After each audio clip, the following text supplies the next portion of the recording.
Here are 6 ways to improve your aim, presented by Fortnite Master. In this video, we'll be going over some tips for controlling bloom and hitting shotgun shots in close quarter combat, while explaining aiming techniques like tracking and flicking. Before we delve into things like bloom, close quarter combat, and aiming techniques, it's important to know the 2 different types of weapon mechanics in Fortnite: hit scan and projectile based. Other than snipers and explosives, every weapon in Fortnite uses hit scan mechanics. Hit scan means the bullets don't have any travel time. As soon as you click, the bullet will immediately hit the target in your crosshair, regardless of distance, so long as the shot is accurate. Snipers are a little different in the sense that they shoot physical projectiles. This means you have to take into account travel time and bullet drop. Check out our sniper guide for specific tips on dealing with these mechanics. The number one mistake every single shooter newbie makes is that they fire before they aim. All too often, you will see players start spraying the second they see someone on their screen, and they miss all of their bullets because they lost focus on aiming. Force yourself to aim before you shoot. It sounds cheesy, but actively remembering to move your crosshair on top of your target before clicking will go a very long way in increasing the amount of shots you hit. Now, let's take a look at the bloom mechanic, which affects weapons like assault rifles, SMGs, pistols, LMGs, miniguns, and hunting rifles. Bloom causes bullets to fly in a randomly generated spread within your crosshair. Certain weapons like the thermal assault rifle and the scoped assault rifle are unaffected by bloom. For these 2 weapons, as long as your crosshair is on the enemy when you fire, your bullet will hit. The majority of weapons in Fortnite have bloom, which has become one of the most notorious mechanics in the game. As a result, a huge part of aiming better is learning how to control and minimize bloom. Minimizing bloom is all about controlling your crosshair size. The smaller the crosshair, the smaller the potential area for bullet spread. Spraying non-stop will increase the size of your crosshair a lot more than a controlled tap firing. Crouching and staying still will noticeably reduce your crosshair size, minimizing bloom the most, while standing and running will make your crosshair much larger, giving your bullets a huge area to randomly spread throughout.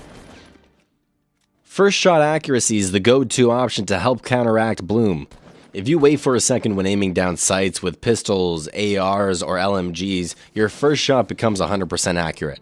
The downside is that the 100% accuracy only counts for the first shot unless you wait for it to reset, and waiting for it to reset isn't always viable if you're in a fight with enemies.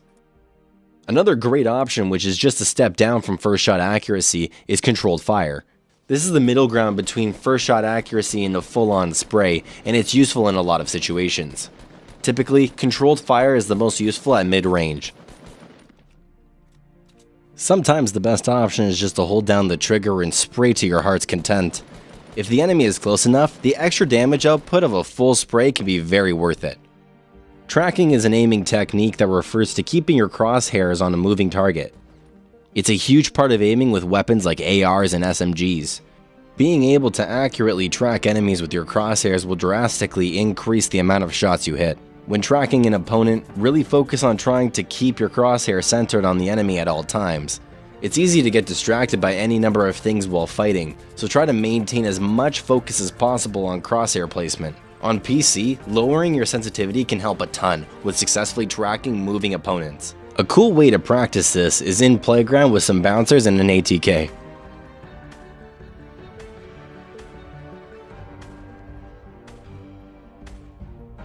Using your movement to help you aim can be an effective solution for making slight adjustments to aim. When aiming down sights, try strafing to help move your crosshair side to side. When you're running around corners and fighting in close quarters, it's helpful to keep your crosshairs at eye level. This way, if you run into an opponent or hear one coming your way, you will be ready to shoot them in the head immediately. Another tip is to line up your crosshair as best as possible when behind cover. That way, when you peek, your crosshair is already on them or very close. Hitting close range shotgun shots is a challenge because it can be hard to track your opponent and hit your shots when you're both running, jumping, and building.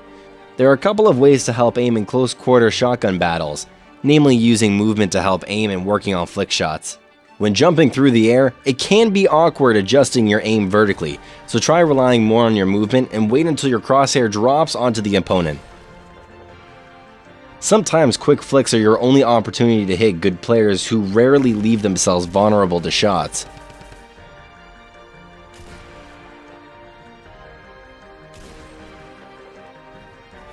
Farming materials provides a great opportunity to practice your flick accuracy and make destroying trees a little more engaging. Pick a spot to hold your crosshair and flick to the circle right when your pickaxe is about to hit every time. If you're really serious about improving your aim, there are games that can help you train in a controlled environment. Aim Booster is a great free option that runs out of your browser. There are more intensive simulators that are available, but you'll have to buy them.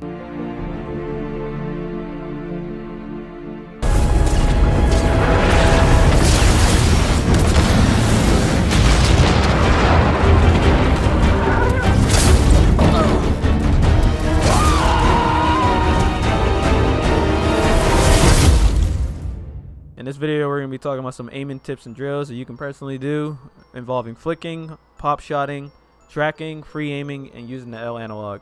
So now we're just going to get right into the video. And as you can see, if you actually edit the wall piece with just 2 blocks on the bottom right, it actually makes a little wall, but it makes it to your like a character's person's height, which is very universal in the game itself, which would be more realistic into what you're actually shooting at. Alright, so the number 1, we're going to be discussing flick shots. Now personally, flick shots on console, to me you have to be confident and then you have to be comfortable with your shot. Now the reason being is that if you're just going to flick shot, you don't have to flick shot every single time. More it's likely used in the close quarters where you have to get that quick reaction shot, or say if you get a surprise, then you want to get that shot off but as accurate as possible. Now to me, what I would do to practice this, I would put a couple walls around in the area. I will use only precision type guns, so don't mind the attack shotgun unless you want to practice that specifically. But what I would do is to only practice with specific precision type guns, which would be the hunting rifle, the marksman rifle. I mean, I doubt you can do it with the marksman rifle. Kudos if you can, but yeah, marksman rifle, the revolver, and the pump shotgun. The reason being is that these guns, they take time one shot besides the marksman rifle. So I mean, it's an option, but I wouldn't recommend it. Just do the other 3. And I would practice, you know, mastering your sensitivity. I mean, yeah, you can do like your favorite Fortnite YouTubers like Noisy or Zarby or anyone else that uses a high sensitivity. But if you're just gonna go to it and not be comfortable at all, then it's just, what is the point of you changing it?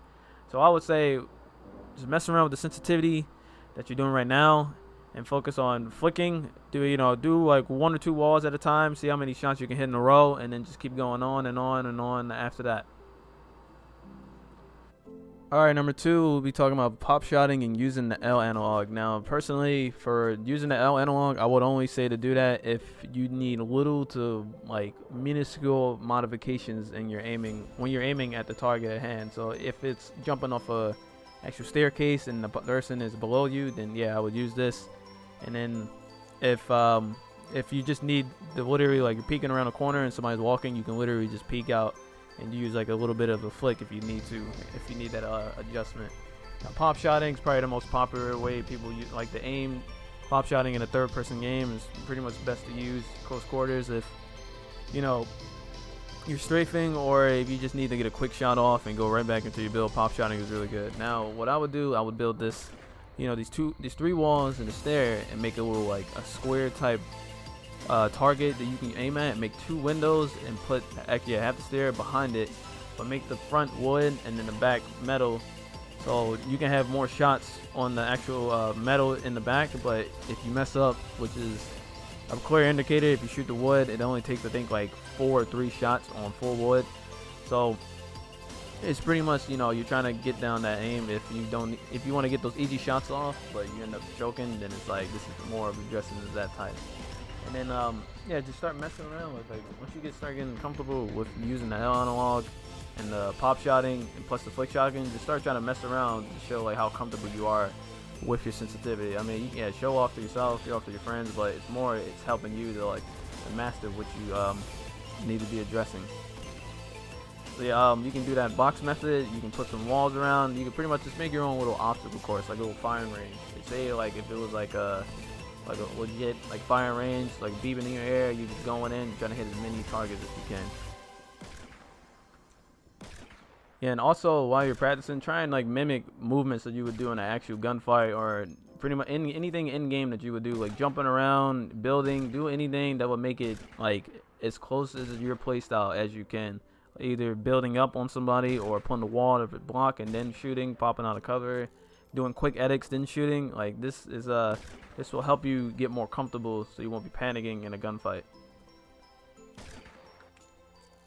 Another quick tip and thing you can do is trying to start doing 180s. That's when, to me, when you mastered your sensitivity, if you can do a full 180 right on the target that you're aiming at, or even like a full 360 looking at the target, then to me, if you can do that at least 5 times in a row or more, I feel as though that you've mastered your sensitivity.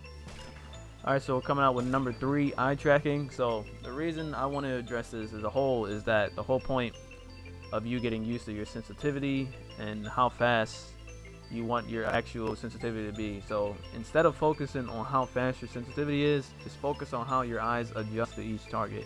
What I mean by that is, say I play on 7.7 because it's comforting me, so I don't want any varying from my eyesights to go like different sensitivities with my X and Y. I don't want it to be different. I want it to be the same all around. So it would be easier for my eyes to adjust to what it is. Could I move it up if I want it? Yeah, I could, but it'll probably take me a couple minutes or maybe a couple matches just to get used to it. So the reason, like, I want you to make like a little ground area, put some on the ground, higher ground, and then instead of aiming at your crosshair, I want you to aim with your eyes. You're looking at the target. So then like move your actual person's crosshair away from the target, but literally focus on the target at hand. And then I want you to you're doing a flick, but instead of that, you need to when addressing the eye tracking, you want to focus on the timing of the shot. Reason being is that if you need to get a quick shot off and then put a 4 or a wall down, you want to get that shot. And any shot that you can make onto the target could be literally the deciding factor in the actual match. So I want you to look at the target, shoot, literally focus as much as you can on the finer details of the target. Hence, if it's being a small piece of it, or you're just aiming specifically for the middle, literally try and track your literally focus on. You don't even have to be a target. Just focus on a tree. Literally just go wild with your analog. Just start moving it everywhere. Just trying to keep your analog to follow where your eyesight is going. So even addressing your own eye tracking is more of you want to try and improve your focus on the target. Hence being that, say you're in a gunfight, you got 2 people down, and then that third person is he's got the pressure on, he's shooting at you.